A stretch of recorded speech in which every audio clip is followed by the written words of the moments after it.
Hello, welcome again to Movie Scum. I am BBF. And I am Puck. And we're here again. This time, what we're going to do is kind of as a kind of offshoot or whatever to last week's discussion of SNL movies. And before we even get into this, there seems to be some question as to the originality of our post. It's not a question. It's lies. Dirty lies. There's a friend of ours, Wi-Fi Pirate, who has a really good website called 3 Smile Radio, the number 3 SMOV radio.com. You should check that out, listen to the podcast. We both actually just so happened to the exact same day. He put up a post about the MacGruber trailer and used some examples of Saturday Night Live movies, and we did the episode of Saturday Night Live movies using the same exact movies examples. We assure you that neither one of us knew of the other posts. Great minds think alike is what we'll attribute that to. Yeah, that sounds good. So, Puck, why don't you tell us what the continuation of this is going to be today? So, last week we talked about SNL movies. This week we'll talk about movies featuring people from SNL, not necessarily sanctioned by the powers that be at NBC. Go Coco. So, I guess just off the bat, since we got crap on that last week, we know there's movies like Caddyshack, Ghostbusters, Stripes, Animal House, Trading Places. Right. We know these movies exist. We may not touch on them, but yeah, for God's sakes, we run a movie website. No one's going to dispute the excellence of those movies, right. So we feel like it would just kind of be like talking about something that is redundant. Everybody's going to agree that those movies are excellent. Precisely. So. And you know what probably everyone would agree on? Dana Carvey sucks when he's not with Mike Myers.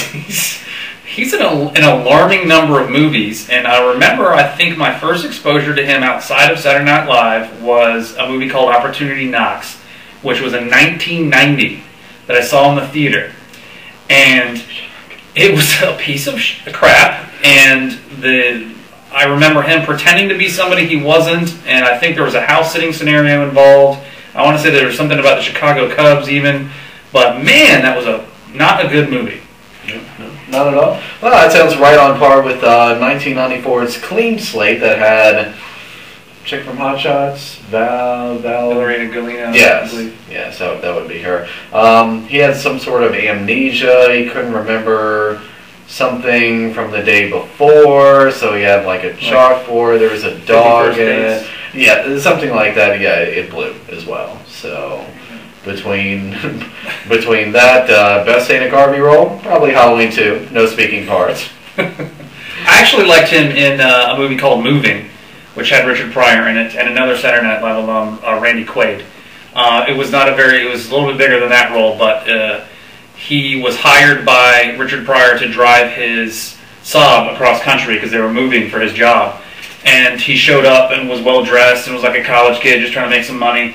And every time the movie would go back to him driving, it was something crazy, like he was wearing a dress and had lipstick on, and I think by the end of the movie the Saab was like modified to be like an army vehicle with a gun on the top of it, and it was trashed and all that. That was actually a pretty decent movie. Randy Quaid, so he was in what, like a season or a handful? One movie that also featuring a couple other SNL alums, Bill Murray and Phil Hartman. Quick Change. Oh, yes. Directorial. Yes, that was an awesome movie. I don't think it was a debut, was it? I didn't know he directed that. Well, but yeah, that was a great movie. Had Gina Davis in it, Tony Shalhoub. I don't know if that's really well known, but I mean that was a very, very good movie. Caught it recently, and I say recently within probably past decades. So I agree with you on that. That was a really good movie. Then you have Mike Myers, who he's okay. I could have done without the parts 2 and 3 of Austin Powers. I actually liked So I Married an Axe Murderer, which was not as over the top as he tends to be. Right.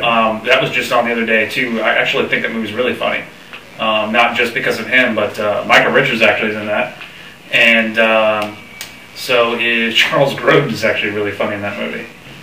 Like Beethoven funny? No, like actually funny. Oh, okay. Fair enough. No, I would almost kind of disagree with Austin Powers too, though, because that had Heather Graham. But not good Heather Graham. Well, all right, well, whatever. Well, And you had to watch Fat Bastard. that's true. Okay, all right, fair enough. Moving on. Who else is there? There's like a billion people. There's of course the usual cast. Adam Sandler. Adam Sandler's like. He's like everybody, Billy Madison, Happy Gilmore, yes, no one's going to argue that beating up, Bob Barker isn't funny, but like... It's freaking hilarious, actually. His movies are like the same. He's like, good-hearted, gentle guy, misunderstood. Maybe has an anger problem. Right. And, yeah, maybe we'll get in a fight, as we just mentioned, trying to woo a woman. Even in his Adam Sandler's movies like Punch Drunk Love, which was directed by Paul Thomas Anderson, was basically that same formula. And so, I kind of get tired of that. Yep. Same formula. Tommy Boy, Black Sheep, Black Tommy, Boy Sheep. Sheep Boy. Hey, Sheep Boy. That might be good. That Jim Brewer character. Yeah, those were. Goat Boy. When did Goat Boy? Yeah, that was pretty funny. Oh, Half Baked. Half Baked. There. Yeah. Anybody doesn't think that movie's funny is stoned. Do you see what I did there? Okay. Fair enough. What about Will Ferrell? Will Ferrell, he's hit or miss. He had those movies that are, I don't know, did they ever even come out in theater? Like, what was that one? Kicking and Screaming, the soccer one? Yeah. Oh, yeah, Well, he did a string of like sports movies. He did like Semi-Pro. He did Kicking and Screaming, which is soccer. Semi-Pro is about basketball. He did Talladega Nights, which was hilarious. That was about NASCAR. Very fun movie.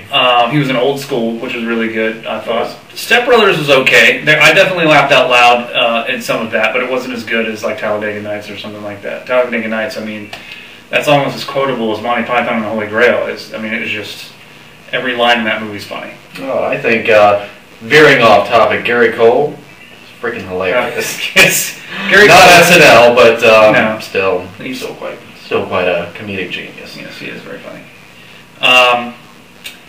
So we're talking about Will Ferrell. What else? Who else have we not covered? Anybody. Let's see, we talked about Eddie Murphy? We did. I mean, we mentioned him briefly. His movies, Trading Places, obviously, that's going to be a classic. Beverly Hills Cop. Beverly Hills Cop, good. Beverly Hills Cop 2, I would say is probably right up there. Beverly Hills Cop 3, I think just the mere presence of George Lucas in that movie made it worse. I didn't think that was possible, but that was a horrendous pile of dog shit. That was a terrible movie. Oh man! All right, well, let's close this Dana Carvey / Dana Carvey discussion. No more Dana Carvey. That'll be it, unless he comes out of his 8-year retirement and stars in something else. I think. Oh, Little Nicky! I forgot. No. Yeah, since you may argue, but I rather like Little Nicky. Anyways, that's going to do it for this week of Movie Scum with Dana Carvey. Again, I am PBF. I am Park. And we'll see you again next week. Until then, go see a movie.